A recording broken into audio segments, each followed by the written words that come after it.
Aquí es donde comenzó la historia. Fue con la cultura de Al-Ubaid, periodo que va del 5000 al 3700 a.C. Es considerada la primera fase de la civilización sumeria. Durante este periodo se empezó a desarrollar la agricultura y la cerámica, y aparecieron los primeros templos integrados en las ciudades. Es durante este periodo que aparece el mito de Inanna. Y también el invento más revolucionario, la escritura. Primero como símbolos identificables de cada persona en planchas de arcilla con incisiones, que posteriormente evolucionaron a la escritura cuneiforme. El paraíso y el origen de los sumerios. Dilmun, como le llamaban los sumerios, era una tierra virginal y pristina, donde los leones no matan, los lobos no se llevan a los corderos, los cerdos no saben que los granos son para comer. Pero también era el nombre que se le daba a antiguos enclaves comerciales de la isla de Bahrein, en el Golfo Pérsico. Se especula que con la subida de las aguas, los sumerios, asentados en estas tierras, tuvieron que emigrar a Mesopotamia, lo que también daría origen al mito del diluvio. Aunque hoy la teoría más aceptada sobre el origen de los cabezas negras se sitúa en el Valle del Indo. Si te gusta el contenido, suscríbete, dale me gusta y comparte. Los cabezas negras, como ellos mismos se llamaban, se acepta que llegaron en una primera oleada a comienzos del cuarto milenio antes de Cristo y asimilaron fácilmente a la cultura de El-Obeid. Esta cultura fue una importante civilización que tuvo su desarrollo del 4800 al 3750 a.C.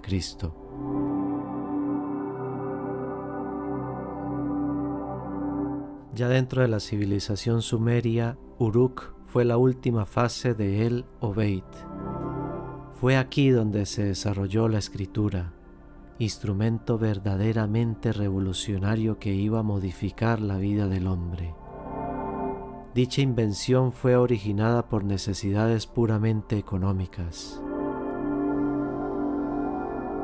Con Uruk se cierra la etapa. ¿Sabías que los sumerios se llamaban a sí mismos Sag-Giga, que significa el pueblo de los cabezas negras?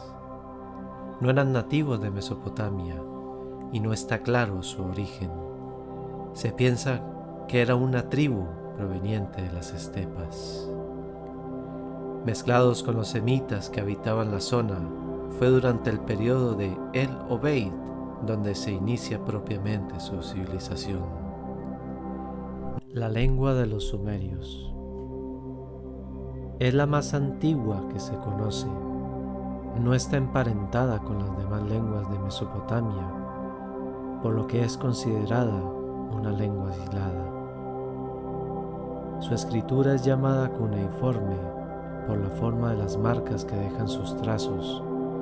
Más tarde sería empleada para escribir en lenguas tan diferentes como el acadio o el persa aqueménida. Fue descifrada gracias a la inscripción de Beistún, una inscripción trilingüe escrita en persa, elamita y acadio, del imperio persa aqueménida. ¿Sabías que una vez los dioses habían creado el mundo y la humanidad, la realeza descendió del cielo a la tierra y el lugar escogido fue Eridu? En ella reinaron los míticos Alulín y Alargar. Después la realeza pasó a Battivira, donde reinó el pastor Dumuzi, calificado como divino. Este personaje es sujeto de varios poemas épicos, entre los que destaca el descenso de Inanna al inframundo. ¿Sabías que los sumerios fueron los primeros en creer que la tierra era plana? Para ellos la tierra estaba en una especie de cúpula que cubría el mundo. había más de una cúpula y cada una tenía diferentes componentes. El amor, la guerra, la justicia, los dioses controlaban todo desde las cúpulas. Cuando alguien moría, no iba a esas cúpulas, ya que estaban reservadas a los dioses. Iba al Irkaya, que estaba en las profundidades de la tierra. Este tenebroso sitio estaba controlado por Ereshkigal, la diosa del inframundo sumerio acadio. ¿Sabías que los sumerios fueron los primeros en creer en vampiros? Los sumerios tenían una profunda creencia en la existencia de demonios. Habían dos. Los Ekinmu eran originalmente espíritus de personas que no habían sido debidamente enterradas. Esto provocaba que vagaran por el mundo de noche, sedientos de sangre. Y los Utukku eran espíritus de personas que habían sido enterrados, pero sin seguir los rituales establecidos, olvidados por familia y amigos, y sin entregar ninguna ofrenda.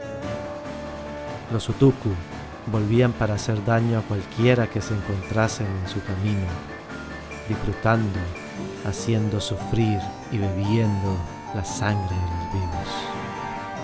Los sumerios y los hombres lobo.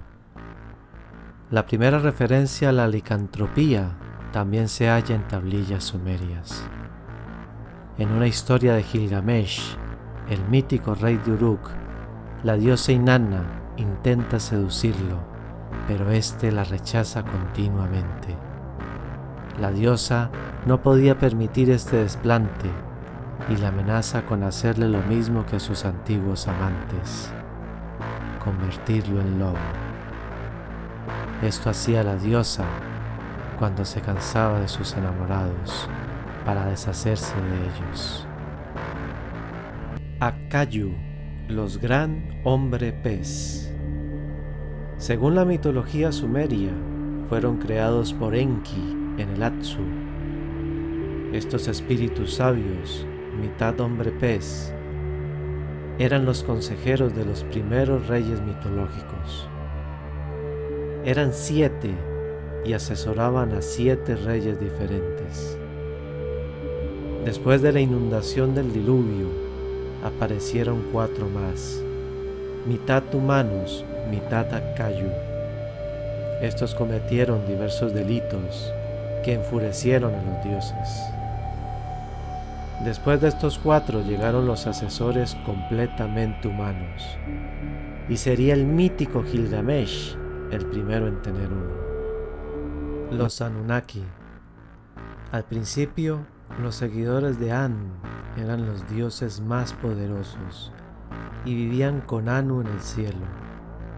Con el tiempo perdieron su condición celestial y pasaron a ser considerados dioses del inframundo, llamados Anuna.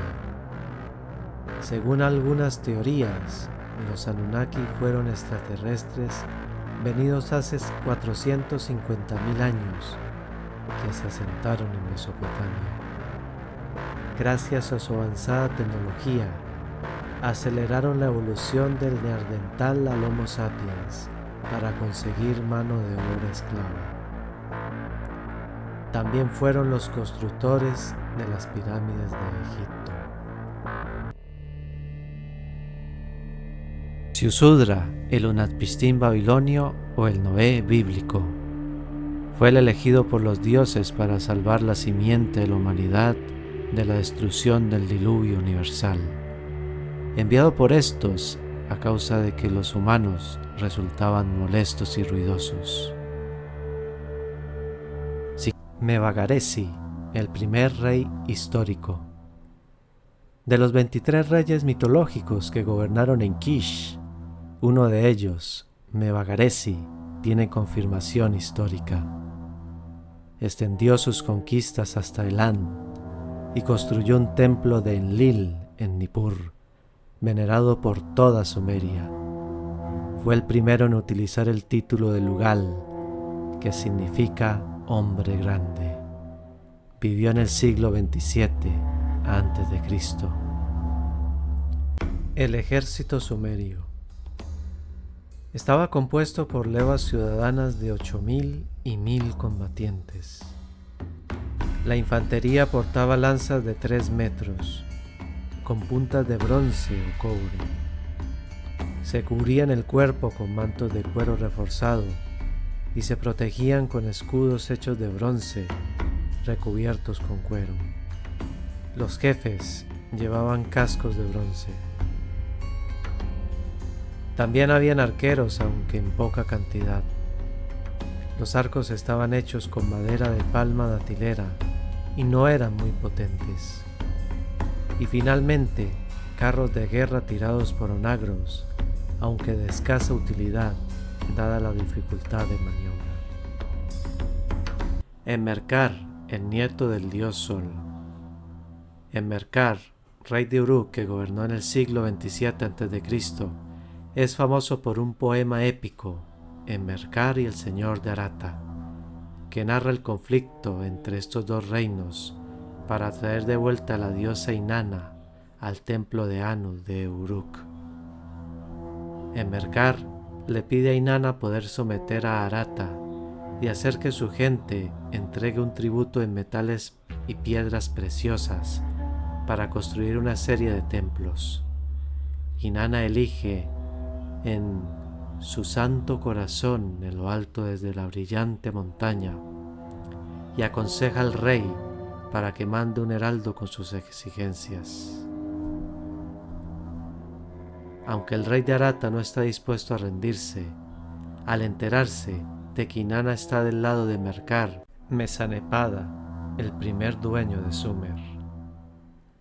Fue el primer rey de Ur en aparecer en la lista real sumeria y el primero en imponer a su ciudad como la hegemónica de toda Sumer. También es conocido por haberse enfrentado al mismísimo Gilgamesh y salir victorioso, al igual que contra el rey de Kish, tras lo cual se convirtió en el señor de toda Sumeria. Vivió en el siglo XXVI a.C. El cementerio real de Ur. Entre las tumbas monumentales y los lujosos ajuares funerarios, los arqueólogos que excavaron el yacimiento en 1922 y 1934 encontraron algo siniestro: la existencia de sacrificios humanos. Soldados, servidores, siervas y miembros del clericado habrían sido narcotizados en el momento de la inhumación de su señor para servirle en el más allá. La reina Puabi. De entre todas las tumbas encontradas en el cementerio real de Ur, su tumba es la más excepcional por el nivel de conservación y lujo de su ajuar funerario y por no haber sido profanada. Identificada en cilindros encontrados en la tumba con la palabra Eresh, que significa señora, bien pudo ser una reina o sacerdotisa, o tener al mismo tiempo los dos roles. Su nombre es Acadio, y teniendo en cuenta que fue una figura de importancia para los sumerios, indica hasta qué punto llegó el intercambio cultural entre los dos pueblos. La estela de los buitres. La estela fue encargada por Eannatum de Lagash hacia el 2450 a.C. para celebrar su victoria sobre la ciudad de Umma. En ella se puede ver a una hilera de soldados siguiendo al rey, pisoteando los cadáveres del ejército rival. Eannatum de Lagash conquistó Sumeria por completo, pero fue más allá, llevando sus conquistas hasta Elam y exigiendo tributo a Mari. Urukagina, el reformador. Llegó al poder en Lagash, derrocando a Lugalanda, que junto al sacerdocio habían abusado de su poder imponiendo onerosos impuestos al pueblo y usando tierras pertenecientes al templo. Urukagina tomó el título de rey, afirmando que lo había recibido directamente de la divinidad. Combatió la corrupción y expidió el primer código legal de la historia, el primer ejemplo de una reforma social que trató de lograr un mayor nivel de libertad e igualdad. Gobernó entre el 2380 y 2360 a.C. La venganza. La ciudad de Umma, humillada por Eannatum de Lagash, tomó revancha cuando Lugalsaguesi llegó al poder, tal vez el más grande de los reyes sumerios. El rey de Umma organizó su ejército y venció a Urukagina del linaje de Eannatum, acabando con el dominio de Lagash y uniéndola a sus territorios que más adelante ocuparían casi toda Mesopotamia y Elam. Lugalsaguesi, el soberano de Sumer. Aunque hubo otros reyes que gobernaron todo el país, fue Lugalsaguesi el primero en intentar eliminar la idea de ciudad-estado y unificar bajo su mando a toda Sumeria.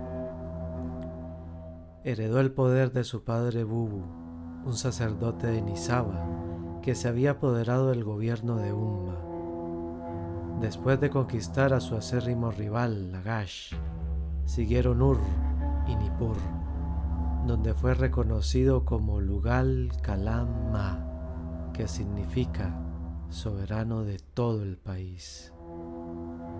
Cuando estaba en su apogeo, apareció en su camino un acadio de oscuro pasado que dejaría su impronta en la historia mesopotámica.